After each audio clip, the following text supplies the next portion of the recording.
Today we're going to be looking at some revision of fraction work. We're going to be starting off with equivalent fractions. Equivalent fractions are fractions that look different but actually have the same value. You need to have a good knowledge of your times tables to help you with this. So to help some of you out, I have posted a multiplication grid on Shobi for you. Feel free to print that off, and that might help speed things up for some of you. The one important rule that you need to remember for today's lesson is that whatever we do to the bottom or the top, we do exactly the same to the other one. So you can see on these three examples here, we have the denominator written in, and on these three examples we have the numerator written in, but they use exactly the same rule and exactly the same idea. So let's go through these in order then. On this first example, we look at the 8 and we look at the 24, and we say to ourselves, what have I multiplied 8 by to give me 24?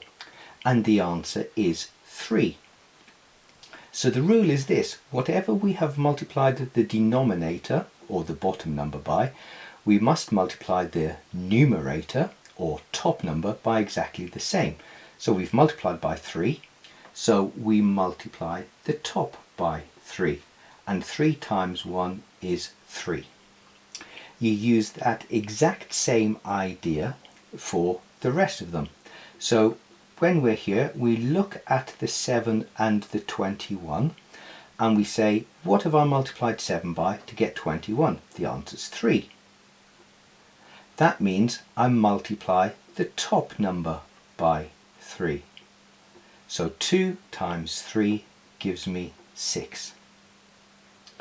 Okay, when I move on to this one, I compare the 9 and the 54, and I say, what do I multiply 9 by to give me 54?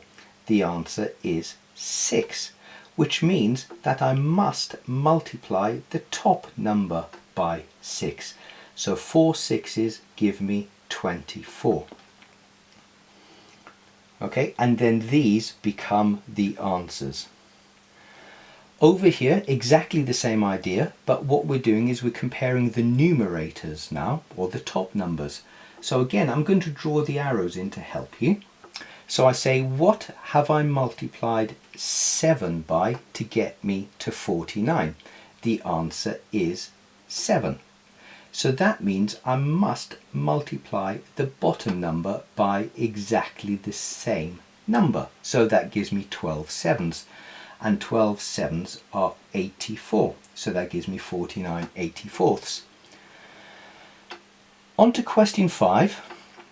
Again, exactly the same process. Say to yourself, what have I multiplied 6 by to get me to 72? The answer is 12. So that means I must multiply the 11 by 12 as well to get me the bottom number, and 11 12s are 132. Final question. Compare the 4 with the 32. What do I multiply 4 by to get 32? The answer is 8. That means I must multiply the 12 by 8 to give me 96. Now, when we look at this, just to point out very quickly, we are multiplying top and bottom by exactly the same number each time. You must ensure you do that. That is how equivalent fractions work. If you still are unsure, then feel free to join me on Zoom where we can go through a few more examples.